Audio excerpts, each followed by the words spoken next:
దినమున తెల్లవారుచుండగా ఆ స్త్రీలు తాము సిద్ధపరిచిన సుగంధ ద్రవ్యములను తీసుకొని సమాధి వద్దకు వచ్చి సమాధి ముందర ఉండిన రాయి దొర్లింపబడి ఉండుట చూసి లోపలికి వెళ్ళిరి గాని ప్రభు అయిన యేసుక్రీస్తు దేహము వారికి కనపడలేదు.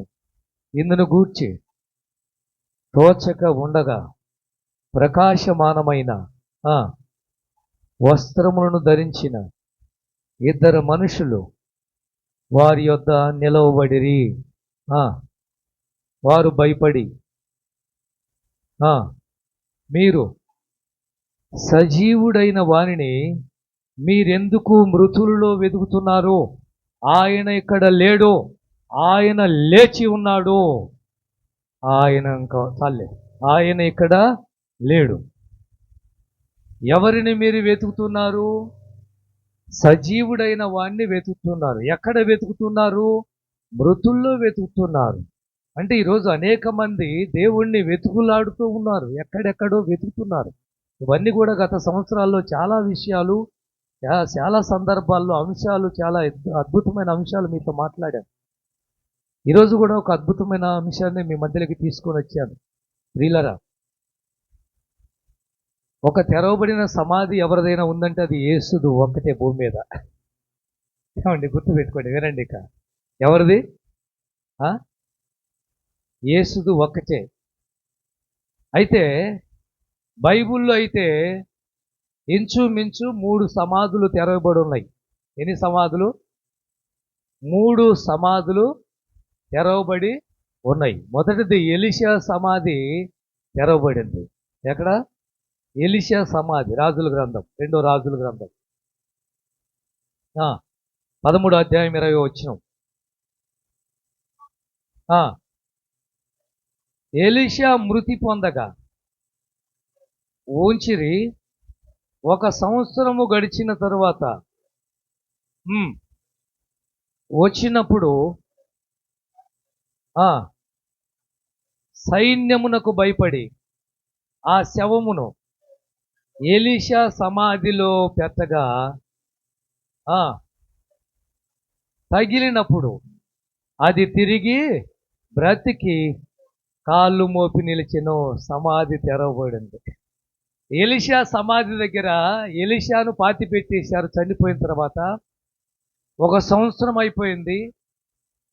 ఎవడో చచ్చిపోయాడు, తీసుకొని వచ్చి ఎలీషా సమాధి అని తెలియక, ఇప్పుడు మీరు వెళ్ళి చూడండి, ఇక్కడ బాప్తీసు వాళ్ళది సమాధుల తోటకు వెళ్ళండి, లేదు మన తూర్పాలం మన సమాధుల తోటకు వెళ్ళండి, మన సమాధులు కూడా అక్కడే. ఏమండి, మన సంఘంలో కొంతమందిని అక్కడ పెట్టాం. సమాధుల తోటకి వెళ్ళండి, ఎక్కడ ఎవరిని పెట్టారో కొన్ని చోట్ల గుర్తుండక ఏం చేస్తాం, తవ్విన చోటని తవ్వేసి అక్కడ పెట్టేస్తున్నాం. ఎందుకంటే ప్లేస్ లేదు, ఏమండి, స్థలం లేదు. ఇక్కడన్నా నయం తూర్పాలంలో, అక్కడ ఆ మామిడిపాలెము సమాధుల తోట మేము ఒకసారి వెళ్ళాం, 2 సార్లు వెళ్ళాం. అక్కడికి వెళ్తే పెట్టినోడి మీదనే పెడుతున్నారు, కట్టిన సమాధి మీదనే కడుతున్నారు. అంటే ప్లేస్ లేదన్నమాట. అందుకే చంద్రమండలం మీద ఫ్లాట్లు వేస్తుంది. ఎక్కడ వేస్తున్నారు?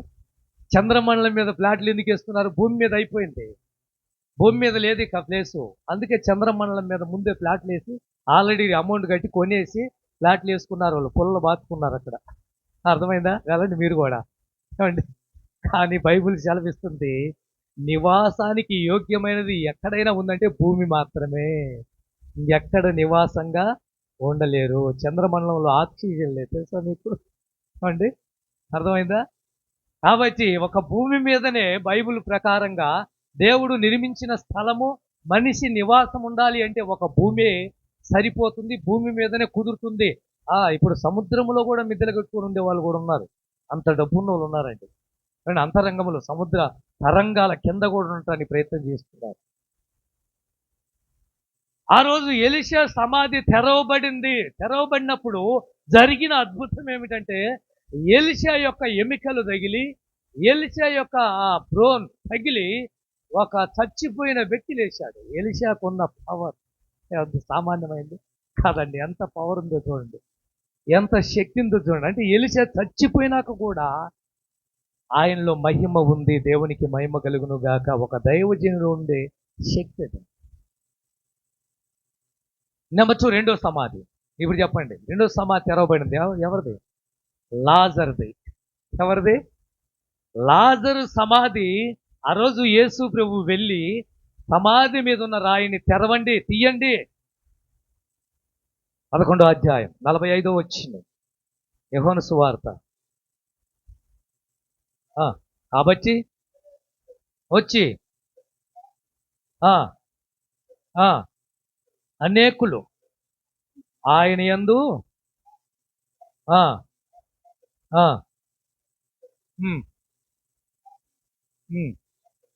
45వ వచనం ఏది? 32వ వచనం చదువు.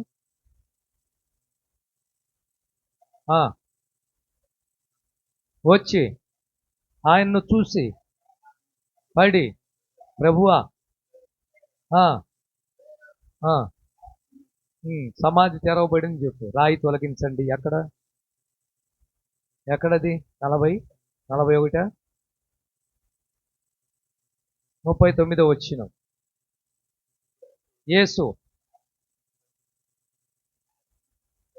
రాయి తీసివేయండి చెప్పగా, చనిపోయిన సహోదరైన మార్త, ప్రభువా, అతడు చనిపోయి 4 రోజులైంది గనుక ఇప్పటికీ వాసన కొట్టునని ఆయనతో చెప్పెను. అందుకేసు నీవు నమ్మితే చెప్పలేదా? చాలే, రాయి తీసివేసిరు. సమాధిలో ఉన్న లాజరు యేసు ఒక్క మాట చెప్పగానే బయటికి వచ్చాడు. ఇది రెండో సమాధి. తెరవబడిన సమాధులు ఇవి. నెంబర్ 3, మూడో సమాధి ఎక్కడుంది? యేసు ప్రభువుది 4వది. మనం యేసు ప్రభు సిలువలో ఇంచుమించు 3 గంటలు రమారమి పెద్ద కేక వేసి, తండ్రి, నీ ఆత్మను నేను నీకు, నీ చేతికి అప్పగిస్తున్నాను అని చెప్పి ప్రాణము విడిచినప్పుడు ఆలయంలో ఉన్న తెర నడిమికి చినిగిపోయింది. పెద్ద భూకంపం వచ్చింది. బండలు బద్దలైపోయినాయి. అక్కడ జరిగిన సమాధులు తెరవబడి అనేక మంది పరిశుద్ధులు లేపబడ్డారు. చదవండి ఆ మాటలు. మత్తయి సువార్త. ఎక్కడ? మత్తయి సువార్తేనా? 27:51. 27:51. కేక వేసి ప్రాణములు విడిచెను. అప్పుడు రెండుగా చినిగను, భూమి బొనికెను, బండలు బద్దలాయను, సమాధులు ఏమయ్యాయి? తెరవబడ్డాయి. నిద్రించిన అనేకులు ఎవరోళ్ళు? శరీరాలతో లేచిన పరిశుద్ధులు. అసలు అద్భుతం ఇది. ఏమండి, యేసు ప్రభు శిలువలో చనిపోయినప్పుడు జరిగిన ఒక అద్భుతం ఏమిటంటే, అనేక మంది, ఎంతమంది అని అక్కడ లేదు. ఎవరు, వాళ్ళ పేర్లు ఏమన్నా లిస్ట్ ఉందా? అది లేదు. ఎవరెవరు లేచారో తెలియదు. వాళ్ళు ఎక్కడికి వెళ్ళారో తెలియదు. వాళ్ళు ఎక్కడ ఉన్నారో తెలియదు. ఏదేమైనప్పటికీ లేచారు. కానీ యేసు ప్రభు సమాధి చేయబడి శనివారం సమాధిలో ఉండి ఆదివారం లేచేంత వరకు వాళ్ళు కనిపించలా. అంటే కనుమరుగై ఉన్నారు, కనిపించకుండా ఉన్నారు. అంటే మొట్టమొదటిగా యేసే కనిపించాలి అని వాళ్ళు కనిపించకుండా ఉన్నట్టు బైబిల్లో ఉంది. తర్వాత ఎవరింటికి వాళ్ళు వెళ్ళిపోయారు. కానీ వాళ్ళు బతికారు, కానీ సమాధుల్లోంచి బయటకు వచ్చారు, కానీ మరలా చచ్చిపోయారు. గుర్తుపెట్టుకోండి. లాజర్ను బతికించాడు, కానీ లాజరు మరలా చచ్చిపోయాడు. ప్రియులారా, అయితే యేసు చచ్చిపోయాడు, సమాధి చేయబడ్డాడు, తిరిగి లేచాడు. మరలా ఆయన తావు లేదు. 18వ వచనం, ప్రకటన గ్రంథం 1వ అధ్యాయం 18వ వచనం.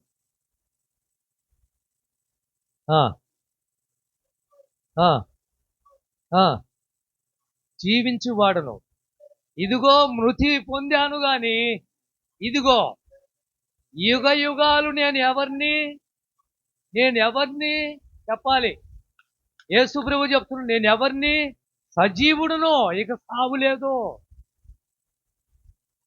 లేచిన పరిశుద్ధులు చచ్చిపోయారు, మరలా లాజరు బతికింపబడ్డాడు, మరలా చచ్చిపోయాడు. కానీ యేసు చనిపోయాడు, లేచాడు, ఇక ఆయనకు మరణము లేదు. ఆయన యుగ యుగాలు సజీవుడుగా ఉన్నాడు. అయితే భూమి మీద సమాధులు లేని వారు ముగ్గురున్నారు. ఏమి లేనివారు? సమాధులు లేని వాళ్ళు ఎంతమంది ఉన్నారు? ముగ్గురు. చెప్తారు వీళ్ళు. ఎవరమ్మ వాళ్ళు? వీళ్ళు చెప్తారు, మీరు ఆగండి. వీళ్ళు చెప్తారు, వెనకున్న వాళ్ళు చెప్తారు, ఆగండి. లోతు భార్యకి ఏమి లేదు? సమాధి లేదు. ఎందుకు లేదు? ఆమె ఉప్పు స్తంభమైపోయింది కాబట్టి. ఆమెకు భూమి మీద సమాధి కార్యక్రమం జరగలేదు. ఇప్పుడు ఇప్పుడు చెప్పండి, రెండో వాళ్ళు ఏలియా.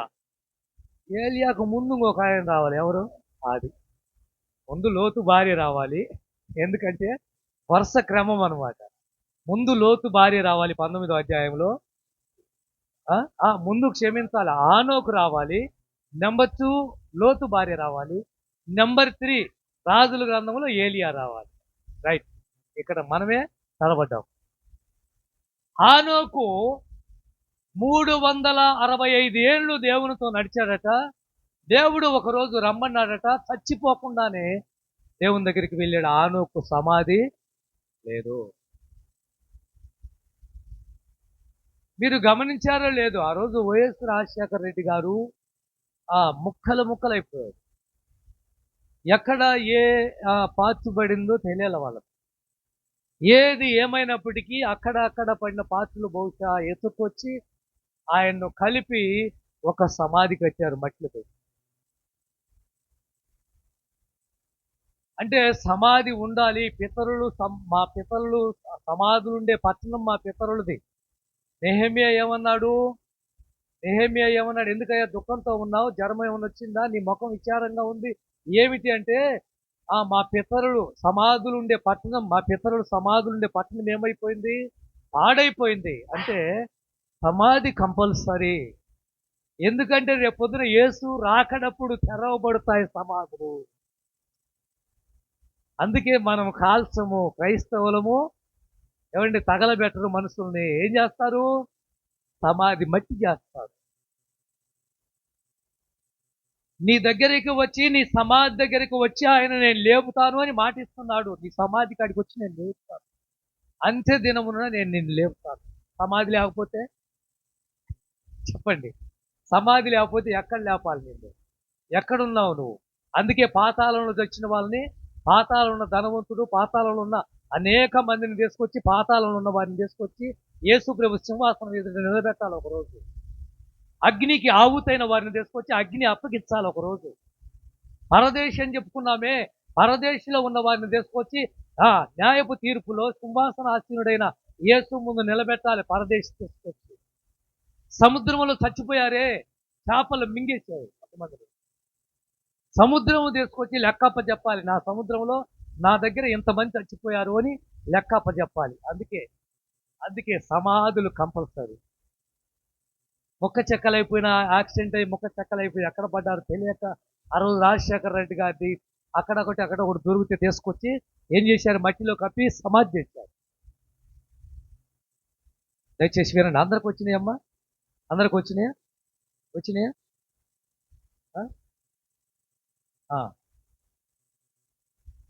కాబట్టి ప్రియమైన దేవుని బిడ్డలారా, సమాధులు లేని వారు ఎవరంటే, ఆనోకు దేవునితో వెళ్ళిపోయాడు, మరలా భూమి మీదకి రావాలి. ఎందుకంటే బైబిల్ సెలవిస్తుంది, రక్త మాంసాలు శరీరముతో పరలోకంలో ఉండడానికి వీలు లేదు. మరి ఏ శరీరంతో ఉంటామో? మహిమ శరీరముతో. మహిమ శరీరం ఒకటి ఉంటుంది, ఆ శరీరంతో దేవునితో మనం ఉండబోతున్నాము. కాబట్టి ఆనోకు చచ్చిపోలేదో, సావకుండానే దేవుని దగ్గర ఉన్నాడు. ఏలియా చచ్చిపోలేదు, అగ్ని రథాలెక్కి పరలోకానికి వెళ్ళిపోయాడు. వీళ్ళు మరలా భూమి మీదకి వచ్చి మరలా చంపబడతారు. యెరూషలేము వీధుల్లో 3 రోజులు కనిపించేది ఇల్లే. 3 రోజులు ప్రపంచమంతా చూసేది వీళ్ళనే. ప్రకటన గ్రంథంలో ప్రియమైన దేవుని పెట్టారు. సమాధులు లేని వారు ఎంతమంది ఉన్నారు చెప్పండి? ముగ్గురు. యేసు ప్రభు ఈ భూమి మీద 33.5 సంవత్సర కాలంలో 3.5 సంవత్సరం పరిచర్య చేశాడు. ఈ 3.5 సంవత్సరంలో ఆయన ముగ్గురిని బతికించాడు. ఎంతమందిని లేపాడు? చచ్చిపోయిన వాళ్ళని ముగ్గురిని. ఎవరోళ్ళు? లాజరు, ఏ చిన్నది నాయును కూతురు, ఇంకొక కుర్రవాడిని బతికించాడు. ఎవరా కుర్రవాడు? ఒక విధవరాలు కుమారుడు. ఈ ముగ్గురిని తప్ప ఇంకెవ్వరిని బతికించలేదు. ఎందుకంటే బైబిల్ సెలవిస్తుంది, ఆ రోజు ఎలీషా కాలంలో నయమాను అనే ఒక కుష్ఠరోగిని తప్ప ఇంకెవరి కుష్ఠరోగుల్ని ఎలీషా బాగు చేయలేదు. గుర్తుపెట్టుకోండి. అంటే దేవుని చిత్తము వేరు, దేవుని ప్రణాళిక వేరు. కాబట్టి ఇది ఉపద్ఘాతం. ఇప్పుడు అసలు విషయానికి, సజీవుడైన వాడిని మృతుల్లో ఎందుకు వెతుకుతున్నారు? అంశం అదే. ఎందుకు సజీవుడైన దేవుణ్ణి ఈరోజు ఇంకా కొంతమంది నమ్మటం లేదు? ప్రశ్న. ప్రియులారా, ఇప్పుడు మనం చెప్పుకున్నాం, ప్రకటన గ్రంథం మీకు చక్కని వివరణ చూపించాను. వాక్యముతో సహా ఆయన సజీవుడని, యుగ యుగాలు మృతి పొందాను, కానీ నేను సజీవుడిని. ఎంతకాలము? యుగ యుగాలు నేను సజీవుడను. రైట్. మళ్ళా చదివిస్తాను. 24వ అధ్యాయము లోక సువార్త 4-5 వచనాలు.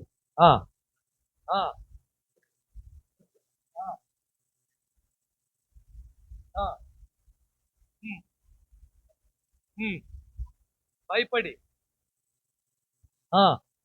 వీళ్ళు సజీవుడైన వాణ్ణి మృతులలో వెతుకుతున్నారు. ఆయన ఇక్కడ లేడు, ఆయన లేచి ఉన్నాడు. చెప్పింది ఎవరో? దేవుని దూతలు. మాట్లాడింది ఎవరో? దేవుని దూతలు. వెతకడానికి వెళ్ళారు. మగ్దలేని మరియ వెళ్ళారు, యేసుప్రభు శిష్యులు వెళ్ళారు, సమాధిని చూశారు, ఆశ్చర్యపోయారు. సమాధిలో ఆయన వస్త్రాలు మాత్రమే ఉన్నాయి, ఆయన లేడు. ఇదే మగ్దలేని మరియ యోహాను సువార్తలో ఏడవటం మనం చూస్తాం. నా ప్రభువుని ఎవరో ఎత్తుకొని పోయారు అని ఏడవటం మనం చూస్తాం. అమ్మ, ఎందుకు ఏడుస్తున్నావు? తోచమాలనుకొని ఏమంటుంది?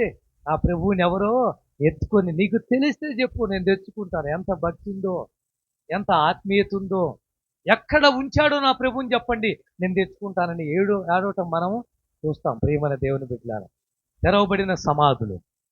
ఈ రోజున అనేక మంది మహానుభావులు, మేధావులు, గొప్ప గొప్ప వాళ్ళు, భూమి మీద ఎంతో గొప్ప గొప్ప కార్యాలు చేసిన వారు చచ్చిపోయారు, లేవలేదు. ఉదాహరణకు మన బౌద్ధ మత స్థాపకుడు ఎవరు?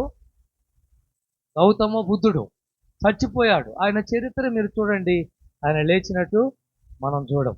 మన ముస్లిం ఏంటి అది మత స్థాపకుడు ఎవరైనా,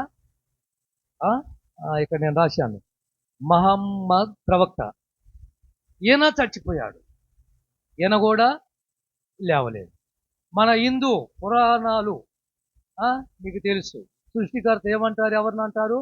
బ్రహ్మ అంటారు. ఆయన చచ్చిపోయాడు, లేచినట్టు లేదు.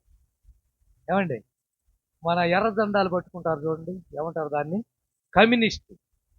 కమ్యూనిస్టు సిద్ధాంతి ఆయన చచ్చిపోయాడు, లేచినట్టు లేదు. గొప్ప గొప్ప వాళ్ళు. ఏమండి, మన భారతదేశానికి స్వతంత్రం తెచ్చినటువంటి వాడు గాంధీ మహాత్ముడు అంటారు ఆయన్ని. ఆయన చచ్చిపోయాడు, ఆయన లేవలేదు. ఇలా చెప్పుకుంటూ పోతే గొప్ప గొప్ప వాళ్ళు చచ్చిపోయారు, కానీ చరిత్రలో లేదు వారు లేచినట్టు. వీర బ్రహ్మేంద్ర గారు ఎంతమందికి తెలుసు? అండి, పోతులూరి వీర బ్రహ్మేంద్ర స్వామి అంటారు. ఆయన కాలజ్ఞానం రచించింది ఆయనని అంటారు కదా, కానీ ఆ కాలజ్ఞానం ఏషియా గ్రంథంలో మొత్తం తెలుసా మీకు? కాబట్టి ఆయన చచ్చిపోయాడు, కానీ సిద్ధయ్య వచ్చి ఏమన్నాడు? తల బాదుకున్నాడు. సమాధి కాదు. ఏ సమాధిలోకి వెళ్ళాడు ఆయన? జీవ సమాధిలోకి వెళ్ళాడు, మళ్ళీ బయటికి రాలేదు. ఇలా చెప్పుకుంటూ పోతే ఎందరో సమాధులు ఉన్నాయి. ఈ రోజుకు మీరు తెరవండి, మన యేషోబు గారు మహా గొప్పవాడు కదా, ఐగుప్తు దేశాన్ని పరిపాలించిన వాడు కదా, అలాంటి గొప్ప యేషోబు గారు చచ్చిపోయాడు. ఆయన తీసుకెళ్ళి కానాను దేశంలో పాతిపెట్టి, యాకోబు గారు అండ్ ఇస్సాక్ గారు, అబ్రాం గారు, ఇలా సమాధులు తవ్వితే మీకు కనిపిస్తాయి వాళ్ళకు సంబంధించిన ఎముకలు అన్నీ కూడా. కానీ యేసు సమాధి తెరవబడి ఉంది. హల్లెలూయా. యేసు సమాధిలో లేడు. యేసు సమాధిలో లేడు. ఎందుకు మీరు మృతుల్లో వెతుకుతున్నారు సజీవుడైన వాణ్ణి? ఆయన ఇక్కడ లేడు, ఆయన లేచి ఉన్నాడు. అయితే ఎందుకు నమ్మటం లేదు? ఇదే నేను చెప్పాలనుకుంది. ఏమండి, ఎందుకని ఈరోజు నమ్మాం కాబట్టి ఇక్కడికి వచ్చాం, మంచిది. ఈ నమ్మని వాళ్ళనే మీకు చూపించబోతున్నాను నేను. 4 గ్రూపులు మీకు చూపించబోతున్నాను. 4 నిమిషాల్లో ముగించేస్తాను. నమ్ముతారా? మేము నమ్మం పాస్టర్, మేము నమ్మం, నువ్వు చెప్తున్నావు కానీ 4 నిమిషాల్లో ముగిస్తాం అట్లా అంటే మీరు ఉంటారని, అంతే. 4 నిమిషాలంటే 40 నిమిషాలు అయితేమో. కానే కాదు, మనకు బల్లారాధన ఉంది. చదవండి మొదటి మాట, 28వ అధ్యాయం 17వ వచనం, మత్తయి సువార్త. వారు ఆయనను చూసి ఆయనకు మృక్యారు గాని కొందరు సందేహించారు. ఏం చేశారంటే, ఎప్పుడు యేసు ప్రభు లేచిన తర్వాత జరిగిన సంఘటన, యేసు లేచాడు అని మేము నమ్ముతున్నాము అని చప్పట్లు కొట్టమంటే మీరందరూ కొడతారు. ఎందుకు? మీకు నమ్మకం ఉంది. యేసు లేచాడు, సమాధిలో లేడు కాబట్టి ఈస్టర్ అనే పండగకు మేము వచ్చాం, లేకపోతే వచ్చే వాళ్ళము కాదు. ఈస్టర్ అంటే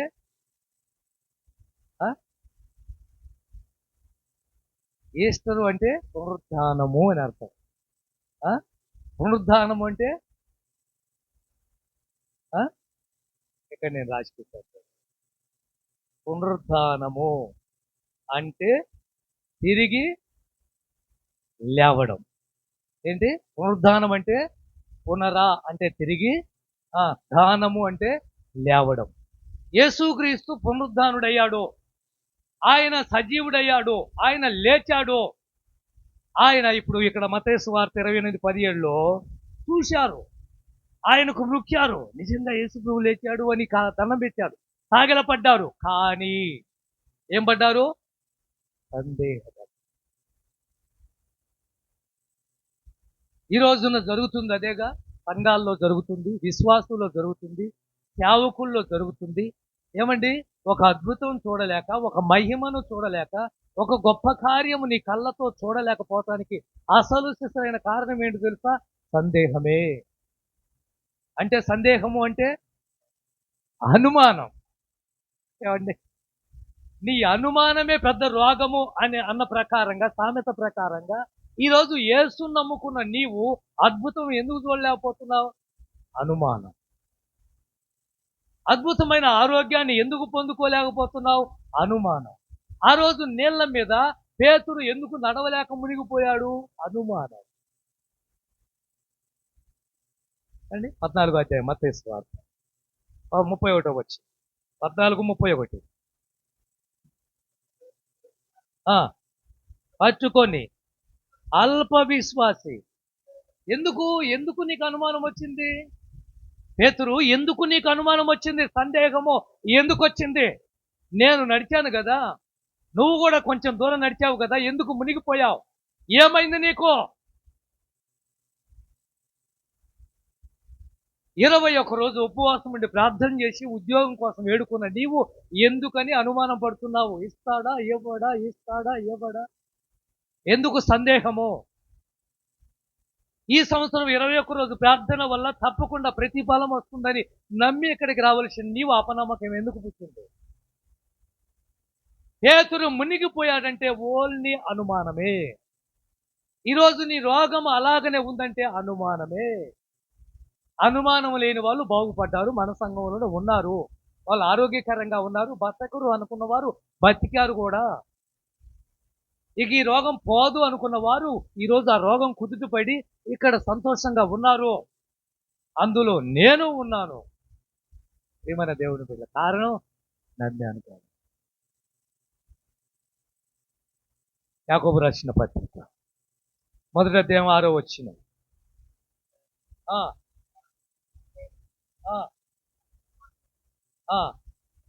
సందేహించువాడు గాలి చేత రేపబడి పోలియుండును. చూసావా? ఏముండాలి? విశ్వాసం. ఏది? నువ్వు అడుగుతున్నది పొందుకున్నావు అని నమ్మమని బైబిల్ సెలవిస్తా ఉంటే ఏదో తూతూ మంత్రంగా ప్రార్థన చేస్తున్నావు కానీ అది దేవుడిస్తాడని ఎందుకు నమ్మటం లేదు? ఈ సంవత్సరం 21 రోజు ఉపవాసం ఉన్న బిడ్డలకు చెప్తున్నాను, స్థలం కావాలని ప్రార్థన చేసావు నమ్ము, పొలం కావాలని ప్రార్థన చేసావు నమ్ము, కోర్టు సమస్య పరిష్కారం కావాలి అని ప్రార్థన చేసావు నమ్ము, మంచి సంబంధం రావాలని ప్రార్థన చేసావు నమ్ము, మంచి గర్భఫలం పొందుకోవాలని ప్రార్థన చేసావు నమ్ము, నా భర్త మారాలి, నా భార్య మారాలి, నా కొడుకు మారాలి, నా కూతురు మారాలి, నా తల్లిదండ్రి మారాలి అని ప్రార్థన చేసావు నమ్ము, మారుస్తాడని నమ్ము. ఒక ఆవిడ ప్రార్థన చేస్తూ 6 నెలలు అయిపోయింది, ఇంకెప్పుడు మారుస్తావు ప్రభువా?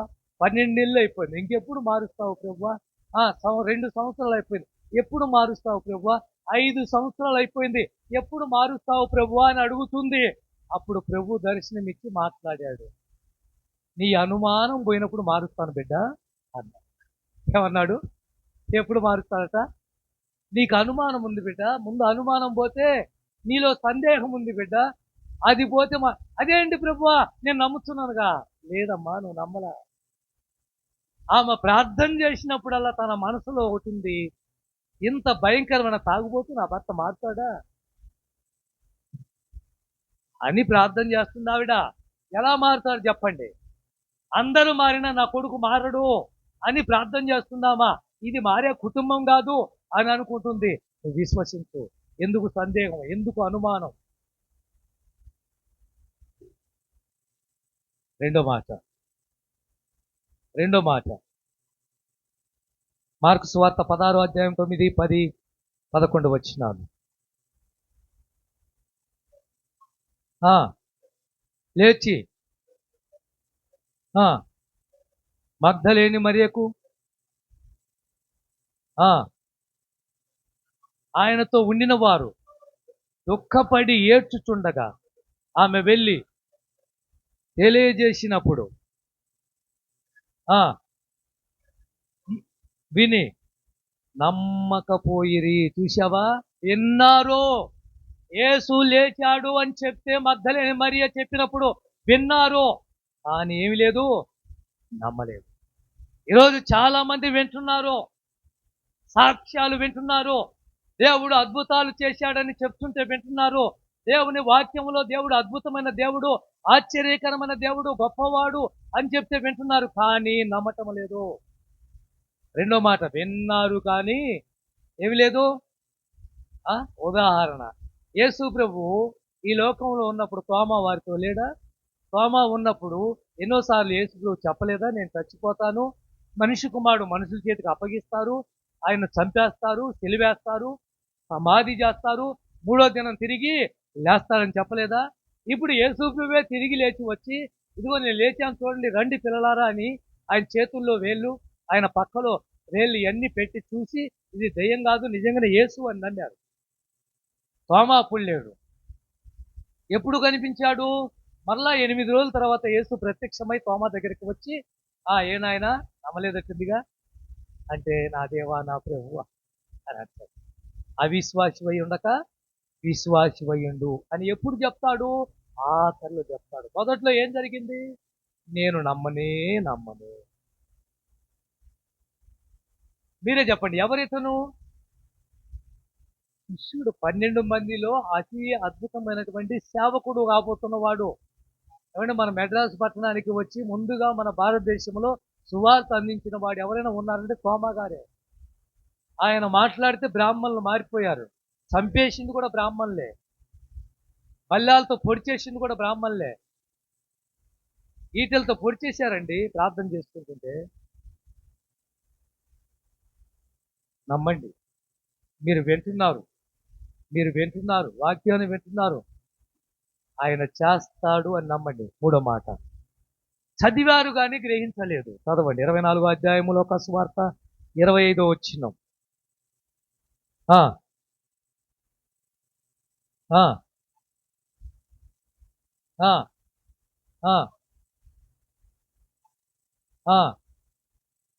శ్రమపడి చెప్పి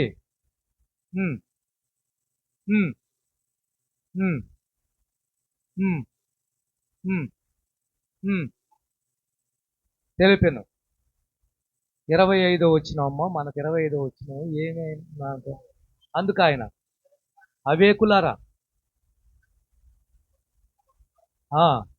అయిపోయిందా? అంటే ఎంతమంది ప్రవక్తలు చెప్పారు? మీరు చదవలేదా? బైబిల్ మీరు చదవలేదా? వాక్యాన్ని మీరు చదవలేదా? చదువుతున్నారు కానీ గ్రహింపు లేదు. ఈరోజు యేసు సజీవుడు అని చెప్తున్నారు, నమ్మటం లేదు. ఆ రోజు ప్రవక్తలు రచించినటువంటి గ్రంథాలు చదువుతున్నారు. ఆ రోజు నపంసకుడు ఎక్కడి నుంచో వచ్చి యెరూషలేములో దేవుణ్ణి ఆరాధించుకొని వెళ్తూ బైబిల్ చదువుతున్నాడు. ఏ అధ్యాయం చదువుతున్నాడు? యెషయా గ్రంథం 53 అధ్యాయం చదువుతున్నాడు. అర్థం కాలా, గ్రహింపు రాలా. చెప్పేవాళ్ళు లేకపోతే ఎవడు గ్రహిస్తాడు? ఈరోజు బాగా చదువుకున్న వారు ఉన్నారు, సంస్కారం ఏమైంది? పెద్ద పెద్ద డిగ్రీలు చేసిన వారు ఉన్నారు, బైబిల్ గురించి ఆలోచన ఏమైంది? అన్నీ చదువుతారు. పెద్ద పెద్ద చదువులు చదివిన వారిని తీసుకొచ్చి బైబిల్ చదవమనండి, చదవలేరు. ఈరోజు బైబిల్ మీరు చదువుతున్నారంటే మీరు భాగ్యవంతులే, ధన్యులే, అదృష్టవంతులే. ఎందుకంటే బైబిల్ చదవటమే అదృష్టం. మందమచ్చులారా అంటున్నాడు, మీరు గ్రహించరా? ఆయన చంపేస్తారని తెలుసు కదా, సమాధి చేస్తారని తెలుసు కదా, తిరిగి లేపుతారని తెలుసు కదా మీకు, మీరు చదవలేదా? మీరు ప్రియమైన దేవుని బిడ్డలారా, 4వ మాట, చూశారు కానీ గుర్తుపట్టలేదు. 24వ అధ్యాయంలో ఒక సువార్త 13వ వచనం ముగిద్దాం. ఇదిగో ఆ దినమందే వారిలో ఇద్దరు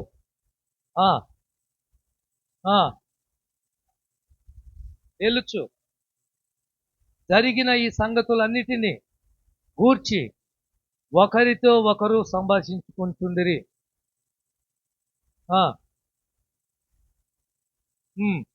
యేసు వచ్చి వారితో కూడా నడిచెను, అయితే వారు ఆయన్ను గుర్తుపట్టలేదు. ఏమండి? ఏం పట్టలేదు? నేను చూపించిన ప్రతి రెఫరెన్స్ కూడా యేసు సజీవుడైనాకనే. 1 సందేహపడ్డారు, 2 నమ్మలేదు, విన్నారు కానీ, 3 చదివారు కానీ గ్రహింపు లేదు, 4 చూశారండి. అమ్మాయి మార్గంలో వెళ్తూ ఉన్నారు, అప్పటికి యేసు లేచాడు. 2 వ్యక్తులు వెళ్తున్నారు, వారితో పాటు యేసు వచ్చి కలిశాడు. గుర్తు ముగిస్తున్నారు. మీకు ఎప్పుడైనా మీ తండ్రి మీ తల్లి ఫోన్ చేశారా? మీ ఆయన ఫోన్ చేశాడా? మీ కొడుకు ఫోన్ చేశాడా?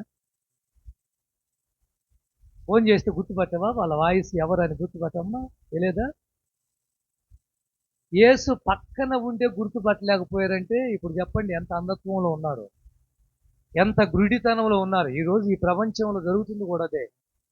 సృష్టికర్త అయిన వాడు ఎదురుగానే ఉంటే గుర్తుపట్టలేకపోతున్నారు. ప్రాణంగా ప్రేమించి నీ కోసం ప్రాణం పెట్టిన దేవుడు ఉన్నాడు చూపిస్తుంటే గుర్తుపట్టలేకపోతున్నారు. ఉదాహరణకు 20వ అధ్యాయం యోహాను సువార్త 4వ వచనంలో మరియా, మగ్దలేని మరియా ఎన్నిసార్లు ఆయన చూసింది? ఎన్నిసార్లు అత్తరబొడ్డు కుమ్మరించింది? ఎన్నిసార్లు యేసుని వెంబడించింది? విడ శిలువ దగ్గర ఉన్నప్పుడు మగ్దలేని మరి లేదా? ఉంది. ఏమో కూడా ఆయన గుర్తుపట్ల,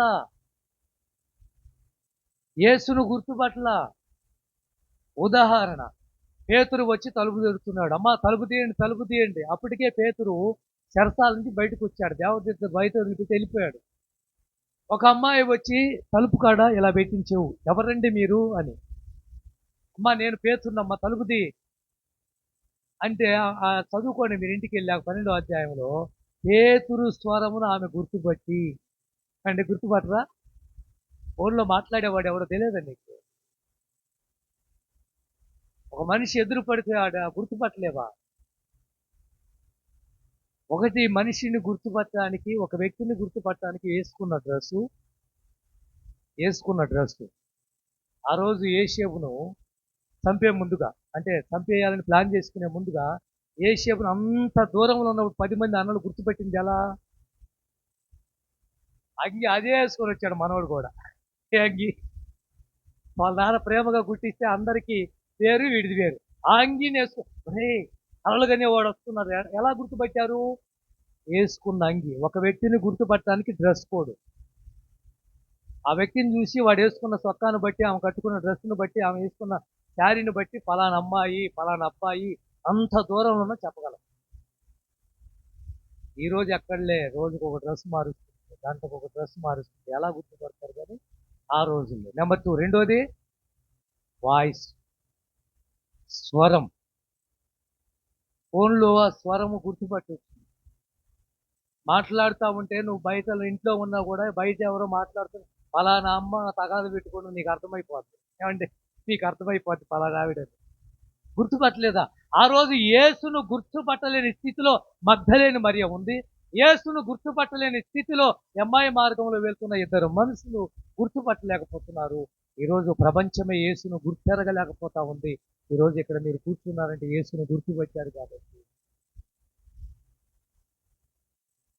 యేసు సజీవుడైతే మొట్టమొదటిగా ఆయనను సందేహించడానికి వీలు లేదు. యేసు సజీవుడైతే నువ్వు మొట్టమొదటిగా ఆయన్ను నమ్మాల్సిందే. తోమా నమ్మలేదు. ఆయన సజీవుడైతే చదువుతున్నావు, బైబిల్ చదువుతున్నావు, తప్పకుండా వాక్యాన్ని గ్రహించి తీరాలి. ఆయన సజీవుడైతే ఆఖరిగా ఆయన్ను గుర్తుపట్టాలి. రేపొద్దున పరలోకంలో ఎలా గుర్తుపడతావు? అది ప్రశ్న. ఈడ గుర్తుపట్టలేదు, యేసును కలవాలని కదా అక్కడికి వెళ్ళింది. ఆయన ఎలా గుర్తుపడతావు? కొన్ని కోట్ల మంది దేవదూతలు 10,000 మందిలో ఉన్న సలోమతి, చెప్పండి ఆఖరిగా, 10,000 మందిలో ఉన్నా నా ప్రియుడిని నేనేం చేస్తాను? గుర్తుపడతాను. ఎక్కడ ఉన్నాడు? 10,000 మందిలో ఉన్నా.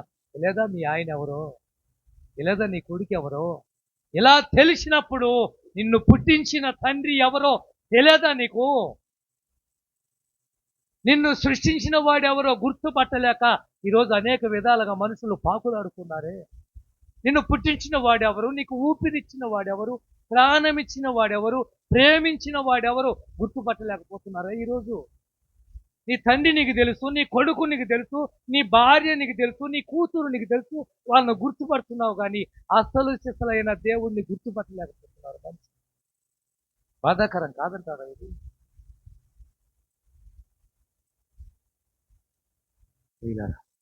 మనందరం యేసును గుర్తుపెట్టాం కాబట్టి ఇక్కడికి చేరు. నా ప్రియుడు యేసు అండి, నా కోసం ప్రాణం పెట్టింది అదిగా ఆయన సిలువలో, ఆయన నా దేవుడు, గుర్తుపెట్టాం. అదిగో సమాధి చేయబడి ఆయన లేచాడు, గుర్తుపెట్టాం. నన్ను సృష్టించిన వాడు నా తండ్రి యేసుక్రీస్తు వాడు, గుర్తుపెట్టాం. ఈరోజు గుర్తుపెడితే బాగుంటుంది. ఏమండి, ఈ 33 కోట్ల దేవతల్లో నిన్ను పుట్టించిన వాడిని ఎవరో గుర్తు తిరిగితే బాగుంటుంది.